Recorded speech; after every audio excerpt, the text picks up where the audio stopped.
High বন্ধুরা, এই দেখো ট্রেনে চেপে বেরিয়ে গেছি ব্যাংকে। চেক নিয়ে বেরিয়ে গেছি, টাকা তুলবো, আজকে পার্টি হবে গাইস, পার্টি। তো বন্ধুরা ট্রেন থেকে নেমে দেখি আমার দুটো জিগরি দোস্ত এসে গেছে। এই দেখো কোলাকুলি করছে, হাসি দেখো গাইস।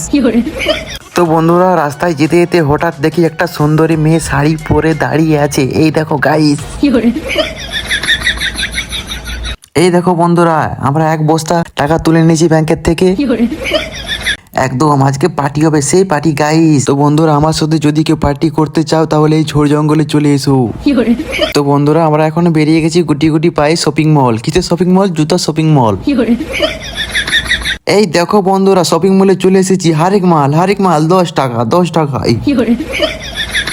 তো বন্ধুরা এখানে থেকে জুতা নিয়ে গেলে তোমরা 10 টাকায় পেয়ে যাচ্ছ। এই দেখো বন্ধুরা এই জুতোগুলো 5 টাকা দাম, যে পরবে সুন্দরী হয়ে যাবে সে। বন্ধুরা এটা হলো বাঁকুড়া মাচানতলাই। দাদা বলছে, শুনে নাও কি বলছে। আপনার দোকানটা কোথায়? আমার হচ্ছে বাঁকুড়া মাচানতলা, এই যে ঘড়ি মোড়ের সামনে। আচ্ছা। তো বন্ধুরা বাঁকুড়া মাচানতলায় চলে আসবে, 5 টাকা 10 টাকা জুতো পেয়ে যাবে।